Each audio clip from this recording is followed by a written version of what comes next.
ನನ್ನ ಗಂಡ ಮಕ್ಕಳಾದ ಮೇಲೆ ಸರಿಯಾಗಿ ದೈಹಿಕ ಸುಖ ಕೊಡುತ್ತಿಲ್ಲ ಅಂತ ನಾನು ನಮ್ಮ ಮನೆ ಎದುರುಗಡೆ ಇರುವ ಲಾರಿ ಡ್ರೈವರ್ ಜೊತೆ ಓಡಿ ಹೋದೆ. ಆದರೆ ಅವರು ನನ್ನನ್ನು ಪ್ರೀತಿ ಮದುವೆಗಿಂತ ಹೆಚ್ಚಾಗಿ ಕೆಟ್ಟದಾಗಿ ಬಳಸಿಕೊಂಡು, ಅಂದರೆ ನನ್ನನ್ನು ವೇಶ್ಯರು ಇರುವ ಜಾಗಕ್ಕೆ ಕರೆದುಕೊಂಡು ಹೋಗಿ ಅವರ ಕೆಲಸವನ್ನು ಮಾಡಲು ಹೇಳಿದ. ಆಗ ನಾನು ಅವನನ್ನು ಯಾಕೆ ಈ ರೀತಿ ಮಾಡಿದೆ ಅಂತ ಕೇಳಿದಾಗ ಅವನು ಹೇಳಿದ ಮಾತನ್ನು ಕೇಳಿ ಬೆಚ್ಚಿಬಿದ್ದೆ. ಇದರ ಹಿಂದೆ ಒಂದು ದೊಡ್ಡ ಕಾರಣವನ್ನು ಹೇಳಿದ. ಅವನು ಹೇಳುತ್ತಾನೆ, ಅಯ್ಯೋ, ಈಗ ನನ್ನ ಬದುಕು, ನನ್ನ ಜೀವನ ಸಂಪೂರ್ಣವಾಗಿ ಮುಗಿದು ಹೋಯಿತು. ಈಗ ನನ್ನ ಮಕ್ಕಳು. ನನ್ನ ಹೆಸರು ರಮ್ಯಾ, ಅಪ್ಪ ಅಮ್ಮನ ಮುದ್ದಿನ ಮಗಳು. ಆದರೆ ನನಗೆ ಅವರು ಅಂದರೆ ಅಷ್ಟೊಂದು ಪ್ರೀತಿ ಏನಿಲ್ಲ. ಚಿಕ್ಕಂದಿನಿಂದಲೂ ನನ್ನ ಸಂಪೂರ್ಣವಾದ ಆಸೆಯನ್ನು ಅವರು ಈಡೇರಿಸಲಿಲ್ಲ. ನಾನು ಹೊರಗಡೆ ಹೋಗಿ ಚೆನ್ನಾಗಿ ಓದಬೇಕು, ಚೆನ್ನಾಗಿ ಎಲ್ಲರೂ ಹಾಕಿಕೊಳ್ಳುವ ಬಟ್ಟೆಗಳನ್ನು ಹಾಕಿಕೊಳ್ಳಬೇಕು. ಅವರು ಯಾವಾಗಲೂ ಹೇಳುತ್ತಿದ್ದರು, ಮೈ ತುಂಬ ಬಟ್ಟೆ ಹಾಕಿಕೊಳ್ಳಬೇಕು, ಹೊರಗಡೆ ಹೋಗಿ ದುಡಿಯುವ ಅವಶ್ಯಕತೆ ಇಲ್ಲ. ನೀನು ಕೆಲಸಕ್ಕೆ ಹೋದರೆ ಮನೆಯಲ್ಲಿ ಯಾರು ಮನೆ ಕೆಲಸ ಮಾಡುತ್ತಾರೆ? ಈಗ ಓದಲು ಕೂಡ ಹೋಗುವ ಅವಶ್ಯಕತೆ ಇಲ್ಲ. ಈ ಊರಿನಲ್ಲಿ ಕಾಲೇಜಿನಲ್ಲಿ ಇರುವ ಹುಡುಗರು ಸರಿಯಾಗಿಲ್ಲ. ದಯವಿಟ್ಟು ಎಲ್ಲೂ ಬೇಡ. ಮನೆಯಲ್ಲಿ ಕುಳಿತುಕೊಂಡು ಆನ್ಲೈನಲ್ಲಿ ಯಾವುದಾದರೂ ಕೋರ್ಸ್ಗಳಿದ್ದರೆ ಮಾಡು. ನಿನಗೆ 18 ವರ್ಷವಾದ ಮೇಲೆ ಮದುವೆ ಆಗುತ್ತದೆ. ಆಗ ಇಲ್ಲಿಂದ ಹೋಗಿ ಆರಾಮವಾಗಿ ಇರಬಹುದು. ನನ್ನ ಆಸೆ ಕನಸುಗಳನ್ನು ನುಚ್ಚು ನೂರು ಮಾಡಿದರು. ಸಂಬಂಧಿಕರ ಕೈಯಲ್ಲಿ ಅಪ್ಪ ಅಮ್ಮನಿಗೆ ಹೇಳಿಸಿ ನೋಡಿದೆ. ಆದರೆ ಎಲ್ಲರೂ ಕೂಡ ಅಪ್ಪ ಅಮ್ಮ ಹೇಳುವ ಮಾತನ್ನು ಹೇಳುವುದು, ಆರಾಮವಾಗಿ ಇರು, ನಮಗೆ ನಿನ್ನಂಥ ಒಳ್ಳೆಯ ಜೀವನವಿದ್ದರೆ ನಾವು ಆರಾಮವಾಗಿ ಇರುತ್ತಿದ್ದೆವು. ಈಗಿನ ಕಾಲದಲ್ಲಿ ಯಾಕೆ ಇಷ್ಟೊಂದು ಕಷ್ಟಪಡುತ್ತಿದ್ದೀಯ? ಅವರ ಮಾತುಗಳನ್ನು ಕೇಳಿ ನನಗೆ ಬದುಕು ಸಾಗಿಸಲೇಬೇಕಿತ್ತು. ಹಣ, ಆಸ್ತಿ, ಐಶ್ವರ್ಯ ಎಲ್ಲವೂ ಇದೆ. ಆದರೆ ನಾನು ಏನಾದರೂ ಸಾಧಿಸಲೇಬೇಕಿತ್ತು. ತುಂಬ ಶ್ರೀಮಂತರು ಅಲ್ಲವಾದರೂ ಒಂದು ಮಿಡ್ಲ್ ಕ್ಲಾಸ್ಗಿಂತ ಸ್ವಲ್ಪ ಹೈಯರ್ ಮಿಡ್ಲ್ ಕ್ಲಾಸ್ ನಮ್ಮ ಫ್ಯಾಮಿಲಿ. ನನಗೆ ಏನಾದರೂ ಜೀವನದಲ್ಲಿ ಸಾಧಿಸಬೇಕು ಅನ್ನುವ ಆಸೆ. ಆದರೆ ಕೊನೆ ಪಕ್ಷ ಮದುವೆ ಆದ ಮೇಲಾದರೂ ಗಂಡನ ಮನೆಯಲ್ಲಿ ಆ ಅವಕಾಶ ಇರಬಹುದೇನೋ. ಹೇಗಿದ್ದರೂ ಅಪ್ಪ 18 ವರ್ಷಕ್ಕೆ ಮದುವೆ ಮಾಡುತ್ತೇನೆ ಅಂತ ಹೇಳಿದ್ದಾರೆ. ನೋಡೋಣ. ದಿನಗಳು ಕಳೆದಂತೆ ಸಂಬಂಧಗಳು ಜಾಸ್ತಿ ಬರಲು ಶುರುವಾದವು. ನಾನು ನೋಡಲು ತುಂಬ ಸುಂದರವಾಗಿದ್ದೇನೆ. ನಮ್ಮ ಮನೆಯಲ್ಲಿ ನಾನು ಒಬ್ಬಳೆ. ತುಂಬ ಅನುಕೂಲವಸ್ಥರಾಗಿದ್ದರಿಂದ ನಮ್ಮ ಮನೆಯಲ್ಲಿ ನಮ್ಮ ದೂರದ ಸಂಬಂಧಿ ಒಬ್ಬರು ನನ್ನನ್ನು ಮದುವೆ ಆದರು. ಅವರು ಕೂಡ ನೋಡಲು ಸುಂದರವಾಗಿದ್ದರು. ಕೈ ತುಂಬ ಸಂಬಳ ಬರುತ್ತಿತ್ತು. ಬೆಂಗಳೂರಿನಲ್ಲಿ ಒಂದು ಒಳ್ಳೆಯ ಕಂಪನಿಯಲ್ಲಿ ಕೆಲಸ ಮಾಡುತ್ತಿದ್ದಾರೆ. ಹಣಕಾಸಿಗೆ ಆ ರೀತಿಯ ತೊಂದರೆ ಏನೂ ಇಲ್ಲ. ಪ್ರೀತಿ ವಿಶ್ವಾಸಕ್ಕೂ ಕೂಡ ತೊಂದರೆ ಇಲ್ಲ. ಅವರು ನನ್ನನ್ನು ತುಂಬ ಪ್ರೀತಿಯಿಂದ ನೋಡಿಕೊಳ್ಳುತ್ತಿದ್ದರು. ಇದೇ ರೀತಿ ಇರಬೇಕಾದಾಗ ಒಂದು ದಿನ ನನ್ನ ಗಂಡನನ್ನು ಕೇಳಿದೆ, ನಾನು ಇನ್ನೂ ಓದಬೇಕು ಅಂತ. SLC ಆಗಿದೆ, ಕಾಲೇಜು ದೂರವಿತ್ತು ಅಂತ. ನನ್ನ ಗಂಡ ಕರೆಸ್ಪಾಂಡೆನ್ಸ್ ಓದು, ರೆಗ್ಯುಲರ್ ಕಾಲೇಜ್ಗೆ ಸ್ವಲ್ಪ ಕಷ್ಟವಾಗುತ್ತದೆ. ಮನೆಯಲ್ಲೂ ಕೂಡ ನೀನು ಎಲ್ಲ ಕೆಲಸವನ್ನು ಮಾಡಿ ಹೋಗಬೇಕು. ಅದಕ್ಕೆ ನಾನು ಎಲ್ಲ ಕೆಲಸವನ್ನು ಮಾಡಿ ಹೋಗುತ್ತೇನೆ ಅಂತ ಹೇಳಿದೆ. ನನ್ನ ಗಂಡ ಒಪ್ಪಿಗೆ ಕೊಟ್ಟ. ಅಪ್ಲಿಕೇಶನ್ ಎಲ್ಲ ತಂದೆ ಕಾಲೇಜಿಗೆ ಸೇರಲು. ತುಂಬ ಖುಷಿಯಾಗುತ್ತಿತ್ತು. ಮನೆಯಲ್ಲೂ ಕೂಡ ಅಪ್ಪ ಅಮ್ಮನಿಗೆ ಹೇಳಿದೆ. ಅವರು ಜಗಳ ಮಾಡಲು ಶುರು ಮಾಡಿದರು. ಮದುವೆ ಆಗಿದೆ, ಗಂಡನ ಜೊತೆ ಹನಿಮೂನ್ ಟ್ರಿಪ್ಗಳು ಅಂತ ಹೋಗೋದು ಬಿಟ್ಟು ಇವಳು ಕಾಲೇಜಿಗೆ ಹೋಗುತ್ತಾಳಂತೆ. ಜೀವನ ಸುಂದರವಾಗಿ ಕೊಟ್ಟಿದ್ದಾನೆ, ನೀನು ಏಕೆ ಈ ರೀತಿ ಹಾಡುತ್ತಿದ್ದೀಯಾ? ತಲೆ ಕೆಟ್ಟವಳಂತೆ ಅಂತ ಅಮ್ಮ ಚೆನ್ನಾಗಿ ಬೈದಳು. ನಾನು ಅಳುತ್ತಾ ಫೋನನ್ನು ಕೆಳಗೆ ಇಟ್ಟೆ. ತುಂಬ ಸುಸ್ತಾಗುತ್ತಿತ್ತು, ವಾಮಿಟ್ಸ್ ಕೂಡ ಆಗುತ್ತಿತ್ತು. ಅದೇ ರೀತಿ ಇವುಗಳನ್ನೆಲ್ಲ ಅತ್ತೆಯ ಹತ್ತಿರ ಹೇಳಿದಾಗ ಅವರಿಗೆ ಗೊತ್ತಿರುವ ಡಾಕ್ಟರ್ ಬಳಿ ಕರೆದುಕೊಂಡು ಹೋದರು. ನಾನು ಪ್ರೆಗ್ನೆಂಟ್ ಆಗಿದ್ದೆ. ಈ ವಿಷಯಕ್ಕೆ ಖುಷಿ ಪಡಬೇಕಾ ದುಃಖ ಪಡಬೇಕಾ ತಿಳಿದಿಲ್ಲ. ಮನೆಗೆ ಬಂದ ನಂತರ ಗಂಡನಿಗೆ ವಿಷಯ ತಿಳಿಸಿದಾಗ ಗಂಡ ತುಂಬ ಖುಷಿಪಟ್ಟು ನನಗಾಗಿ ರೇಷ್ಮೆ ಸೀರೆ ಮತ್ತು ಚಿನ್ನದ ಓಲೆಗಳನ್ನು ತಂದುಕೊಟ್ಟ. ನನಗೆ ತುಂಬ ಒಳ್ಳೆಯ ವಿಷಯವನ್ನು ಹೇಳಿದ. ನೀನು ಖುಷಿಯಾಗಿರಬೇಕು, ನಿನಗೆ ಏನೇನು ಬೇಕು ಹೇಳು, ಎಲ್ಲವನ್ನು ನಾನು ನಿನ್ನ ಮುಂದೆ ತಂದು ಇಡುತ್ತೇನೆ ಅಂತ. ನಾನು ಹೇಳಿದೆ, ಕಾಲೇಜ್ ಅಡ್ಮಿಷನ್ ಫಾರ್ಮ್ ತಂದಿದ್ದೇನೆ, ಅಡ್ಮಿಷನ್ ಆಗಬೇಕು ಅಂತ. ಅದು ಹೇಗೆ ಸಾಧ್ಯ? ಕಾಲೇಜ್ಗೆ ಅಡ್ಮಿಷನ್ ಆಗಲು ಸಾಧ್ಯವಿಲ್ಲ. ಈಗ ಪ್ರೆಗ್ನೆಂಟ್, ನೀನು ರೆಸ್ಟ್ ತೆಗೆದುಕೋ, ಮಗುವಾದ ಮೇಲೆ ನೋಡೋಣ ಅಂತ ಹೇಳಿದ. ಅದು ನಿಜ. ನನಗೆ ಈಗ ವಾಂತಿ, ಸುಸ್ತು ತುಂಬ ಆಗುತ್ತಿದೆ. ಈ ಸಂದರ್ಭದಲ್ಲಿ ಕಾಲೇಜಿಗೆ ಹೋಗುವುದು ಕೂಡ ತುಂಬ ಕಷ್ಟ. ಜೀವನ ಹೇಗೋ ನಡೆದುಕೊಂಡು ಹೋಗುತ್ತಿತ್ತು. ಎಲ್ಲರೂ ಖುಷಿಯಿಂದ ಇದ್ದರು. ಪ್ರತಿಯೊಬ್ಬರು ಅವಳಿಗೆ ಏನು ಅದೃಷ್ಟವಂತೆ ಅಂತ ಅಂದರು. ನನ್ನ ಮನಸ್ಸಿನಲ್ಲಿ ಏನನ್ನಾದರೂ ಸಾಧಿಸಬೇಕು ಅನ್ನುವ ಒಂದು ಆಸೆ ಇತ್ತು. ಆಸೆ ಆಸೆ ಆಸೆ ಹಾಗೆ ಉಳಿದು ಬಿಟ್ಟಿತು. ಒಂದು ಮಗುವಾಯಿತು, 2 ಮಗುವಾಯಿತು. ದಿನಗಳು ಕಳೆದಂತೆ ನಾನು ನನ್ನ ಹೆತ್ತವರು, ನನ್ನ ಗಂಡ, ಅತ್ತೆ ಮನೆಯವರನ್ನು ದ್ವೇಷ ಮಾಡಲು ಶುರು ಮಾಡಿದೆ. ಆದರೆ ಹೊರಗಡೆ ತೋರಿಸುವಂತಿರಲಿಲ್ಲ. ಅವರ ಮೇಲೆ ನನಗೆ ಮೊದಲಿದ್ದ ಪ್ರೀತಿಯಾಗಲಿ ವಿಶ್ವಾಸವಾಗಲಿ ಇರಲಿಲ್ಲ. ಎಲ್ಲರೂ ಅವರವರ ಸ್ವಾರ್ಥಕ್ಕೆ ನನ್ನನ್ನು ಬಳಸಿಕೊಂಡರು. ನಾನು ಒಂದು ಭೋಗದ ವಸ್ತು ಅಷ್ಟೇ. ಏನನ್ನಾದರೂ ಸಾಧಿಸಬೇಕು, ನಾನು 4 ಜನರ ರೀತಿ ಸಂಪಾದನೆ ಮಾಡಬೇಕು, ಇವುಗಳು ನನ್ನಿಂದ ದೂರ. ಇವರು ಹೇಳಿದ ಹಾಗೆ ಮಾಡಬೇಕು, ಹೇಳಿದ ಹಾಗೆ ಇರಬೇಕು. ದಿನದಿಂದ ದಿನಕ್ಕೆ ನನಗೆ ಈ ರೀತಿಯ ಭಾವನೆಗಳು ಮನಸ್ಸನ್ನು ಕುಚ್ಚಲು ಶುರು ಮಾಡಿದವು. ಮಕ್ಕಳಾದರೆ ನನ್ನ ಮಕ್ಕಳು ಅಲ್ಲವೇ, ಅವರನ್ನು ನೋಡಲೇಬೇಕು. ಆದರೆ 2 ಮಕ್ಕಳು ಅಪ್ಪನ ಕಡೆ. ನನ್ನ ಮಕ್ಕಳು ಅಂತ ಪ್ರೀತಿಯಿಂದ ಹೋದರೂ ಕೂಡ ಅವರು ಅವರ ಅಪ್ಪ ಅಜ್ಜಿ ಆ ಕಡೆ ಹೋಗುವುದು ನೋಡಿ ನೋಡಿ ನನಗೂ ಕೂಡ ಸಾಕಾಗಿ ಹೋಗಿದೆ.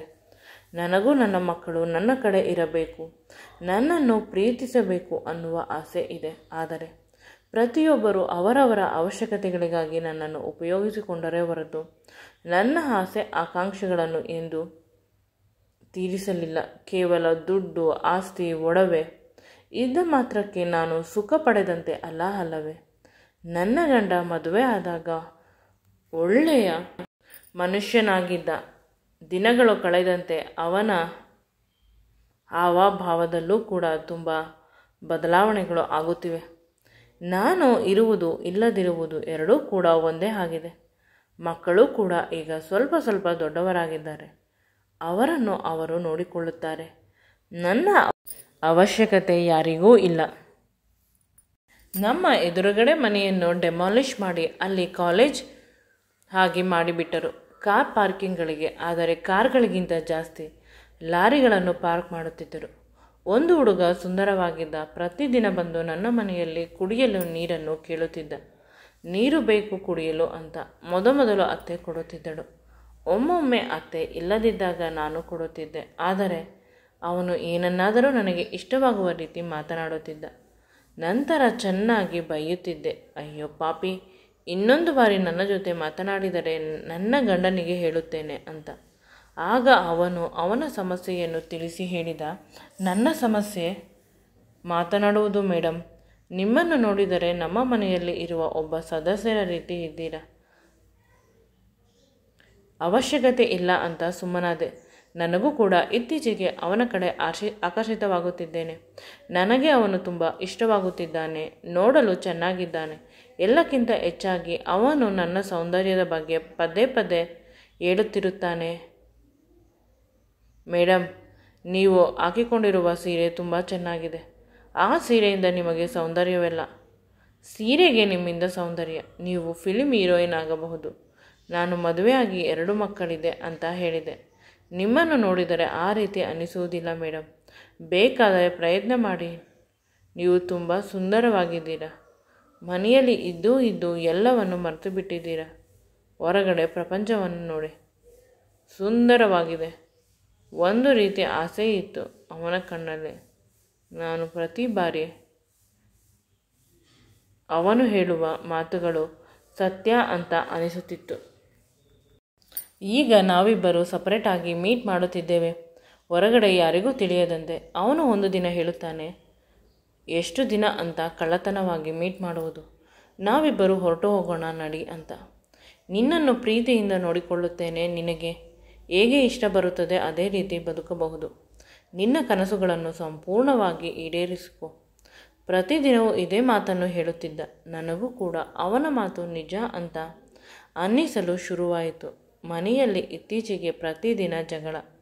ಆ ಕೆಲಸ ಮಾಡಿಲ್ಲ, ಈ ಕೆಲಸ ಮಾಡಿಲ್ಲ ಅಂತ ಅತ್ತೆ ಬೈಯುತ್ತಾರೆ. ಮೊದಲು ಒಳ್ಳೆಯವರಿದ್ದರು. ಆದರೆ ಹಳೆಯದಾದಂತೆ ಅವರು ನನಗೆ ಕಾಟ ಕೊಡಲು ಶುರು ಮಾಡಿದರು ಅಂತ ಅಳುತ್ತಿದ್ದಾಗ ನಿನ್ನ ಅಮ್ಮನ ಮನೆಗೆ ಹೊರಟು ಹೋಗು.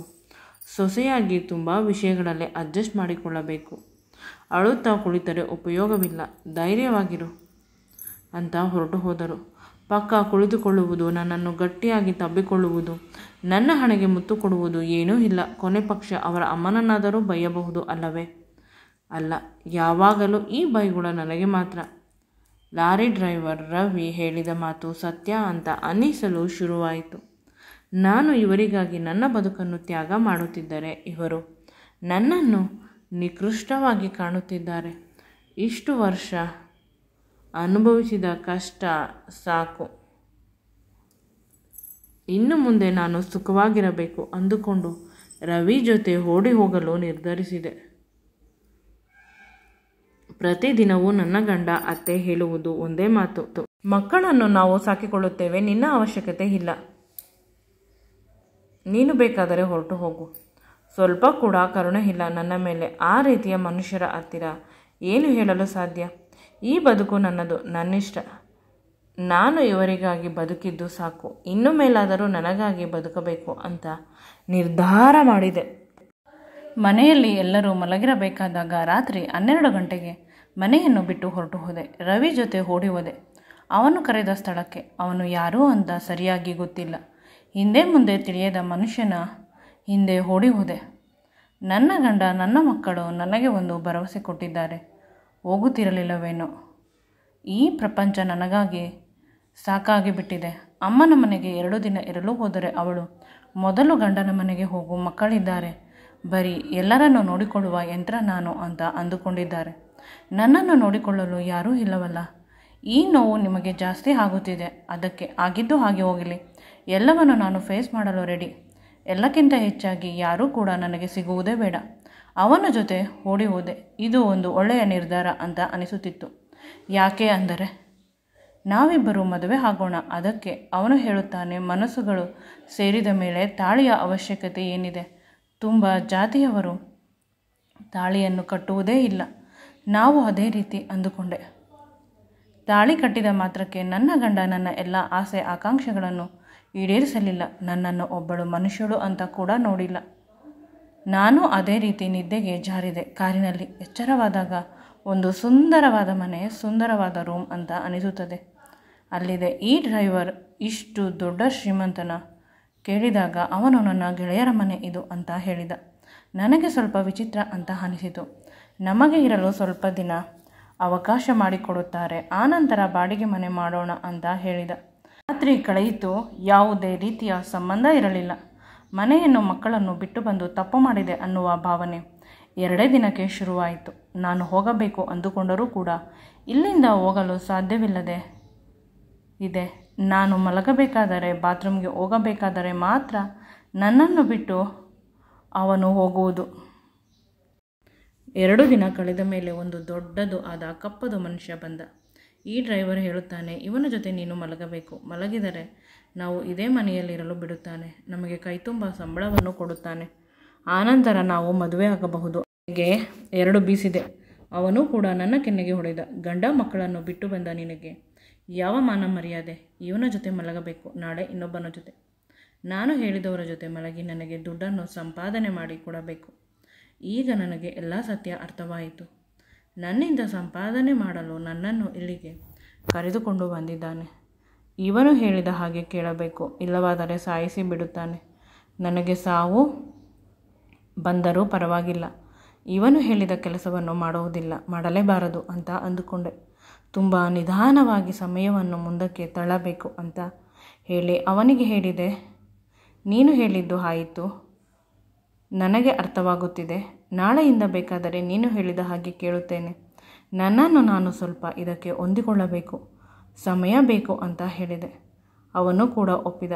ಅಂದು ರಾತ್ರಿ ಅವನು ಮಲಗಬೇಕಾದಾಗ ಅವನು ಫೋನನ್ನು ನಿಧಾನವಾಗಿ ತೆಗೆದುಕೊಂಡು ನನ್ನ ಪ್ರೀತಿಯ ಗೆಳತಿಗೆ ಫೋನ್ ಮಾಡಿ ಎಲ್ಲ ವಿಷಯವನ್ನು ಬಾತ್ರೂಮಿನಲ್ಲಿ ಹೇಳಿದೆ ಮೆತ್ತಗೆ. ಅವಳು ಸ್ವಲ್ಪ ಹೊತ್ತಿಗೆ ಪೊಲೀಸ್ನವರನ್ನು ಕರೆದುಕೊಂಡು ಬಂದು ಅವನನ್ನು ಜೈಲಿಗೆ ಹಾಕಿಸಿದಳು. ಅವನು ನನ್ನನ್ನು ಮಾತ್ರ ಅಲ್ಲ, ತುಂಬ ಜನ ಹುಡುಗಿಯರನ್ನು ಪ್ರೀತಿಸಿ ಮದುವೆ ಆಗುತ್ತೇನೆ ಅಂತ ಸುಳ್ಳು ಹೇಳಿ ಕರೆದುಕೊಂಡು ಹೋಗಿ ಈ ರೀತಿಯ ಕೆಲಸವನ್ನು ಮಾಡಿಸುತ್ತಾನೆ.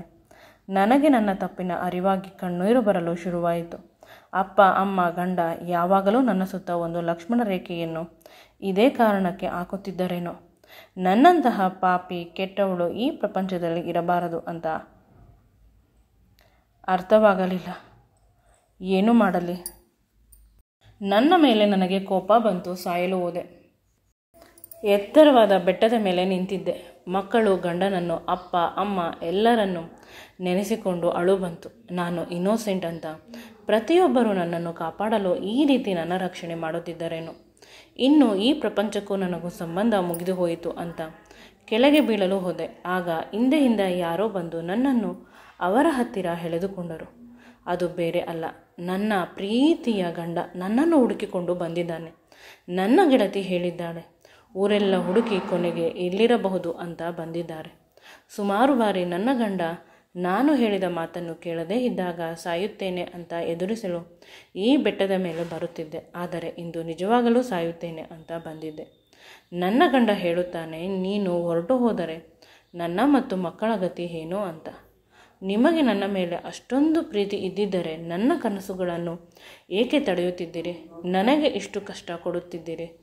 ಅದು ನಿನ್ನ ಮೇಲೆ ಪ್ರೀತಿಯಿಂದ ನಿನಗೆ ಕಷ್ಟವಾಗಬಾರದು ಅಂತ ನಾನು ಹಗಲು ರಾತ್ರಿ ದುಡಿಯುತ್ತಿದ್ದೇನೆ. ನಿನ್ನ ಆಸೆಗಳನ್ನು ಪರಿಪೂರ್ಣಗೊಳಿಸಲು, ಮಕ್ಕಳನ್ನು ಚೆನ್ನಾಗಿ ಸಾಕಲು, ನಮ್ಮ ಮಕ್ಕಳನ್ನು ಚೆನ್ನಾಗಿ ಓದಿಸಬೇಕು. ಅದಕ್ಕಾಗಿ ಇಬ್ಬರಲ್ಲಿ ಒಬ್ಬರಾದರೂ ಮನೆಯಲ್ಲಿ ಇರಬೇಕು. ಈ ಸತ್ಯ ಯಾಕೆ ಅರ್ಥ ಮಾಡಿಕೊಳ್ಳುತ್ತಿಲ್ಲ? ಹೊರಗಡೆ ಹೋದರೆ ಈ ರೀತಿಯ 1000 ಜನ ಇರುತ್ತಾರೆ. ಹೆಣ್ಣು ಮಕ್ಕಳನ್ನು ತಿನ್ನುವವರು. ಪ್ರತಿ ಹೆಜ್ಜೆಯೂ ಕೂಡ ಹುಷಾರಾಗಿರಬೇಕು. ನಿನಗೆ ಆ ಕಷ್ಟ ಏಕೆ? ನಾನಿರಬೇಕಾದರೆ ಅದನ್ನು ಬಿಡಿಸಿ ಹೇಳಿದರೆ ನೀನು ಅರ್ಥ ಮಾಡಿಕೊಳ್ಳುವುದಿಲ್ಲ ಅಂತ ನಿನ್ನ ಮೇಲೆ ರೇಗುತ್ತಿದ್ದೆ. ನೀನು ಇಲ್ಲದ 2 ದಿನ ನನಗೆ ಮತ್ತು ಮಕ್ಕಳಿಗೆ ನರಕದ ಬದುಕು. ದಯವಿಟ್ಟು ನಮ್ಮನ್ನು ಬಿಟ್ಟು ಹೋಗಬೇಡ, ನಮ್ಮ ಜೊತೆ ಇರು ಅಂತ ನನ್ನ ಗಂಡ ಕಣ್ಣೀರು ಹಾಕಿದ. ನಾನು ಗಟ್ಟಿಯಾಗಿ ತಬ್ಬಿಕೊಂಡು ಕೇಳಿದೆ, ನಾನು 2 ದಿನ ಇರಲಿಲ್ಲ, ಎಲ್ಲಿ ಹೋಗಿದ್ದೆ ಅಂತ ನೀವು ಕೇಳುವುದಿಲ್ಲವೇ ಅಂತ ನಾನು ಕೇಳಿದೆ. ಸೀತೆ ಮೇಲೆ ರಾಮ ಅನುಮಾನ ಪಟ್ಟ, ಆದರೆ ನಾನು ನಿನ್ನ ಮೇಲೆ ಎಂದೂ ಅನುಮಾನ ಪಡುವುದಿಲ್ಲ. ನನಗೆ ಗೊತ್ತು ನಿನ್ನ ಬಗ್ಗೆ. ಅಕಸ್ಮಾತ್ ನಿನ್ನ ಜೊತೆ ಏನಾದರೂ ಕೆಟ್ಟ ಕೆಲಸ ನಡೆದಿದ್ದರೂ ಕೂಡ ಅದು ಅಚಾತುರ್ಯದಿಂದ. ಆದರೆ ನಿನ್ನ ತಪ್ಪು ಇರುವುದಿಲ್ಲ. ನಿನ್ನ ಮನಸ್ಸು ಯಾವಾಗಲೂ ನನಗಾಗಿ ಮಿಡಿಯುತ್ತದೆ. ನೀನು ನನ್ನವಳು ಮಾತ್ರ. ಆ ವಿಷಯಗಳಿಗೂ ನನಗೂ ಸಂಬಂಧವಿಲ್ಲ. ಆದರೆ ಈಗಲಾದರೂ ನಿನಗೆ ನನ್ನ ಮತ್ತು ಮಕ್ಕಳ ಬೆಲೆ ಅರ್ಥವಾಗಿದೆಯಲ್ಲ, ಅಷ್ಟು ಮಾತ್ರ ನನಗೆ ಸಾಕು. ನೀನು ಪುನಃ ಮೊದಲಿನಂತೆ ಅಲ್ಲ, ಇನ್ನೂ ಚೆನ್ನಾಗಿ ನನ್ನ ಮಕ್ಕಳನ್ನು ನೋಡಿಕೊ. ನಾನು ಇನ್ನೂ ಕೂಡ ನಿನ್ನ ಆಸೆ ಕನಸುಗಳನ್ನು ಪೂರೈಸಲು ಏನು ಮಾಡಬೇಕು ಅದೆಲ್ಲವನ್ನು ಮಾಡುತ್ತೇನೆ. ಡಿಗ್ರಿ ಅಪ್ಲಿಕೇಶನನ್ನು ತಂದಿದ್ದೇನೆ. ಕರೆಸ್ಪಾಂಡೆನ್ಸ್ ಬೇಕಾದರೆ ಸೇರಿಕೋ. ನಾನೇ ಕರೆದುಕೊಂಡು ಹೋಗಿ ಬಂದು ಬಿಡುತ್ತೇನೆ. Night college ಸೇರಿಕೋ.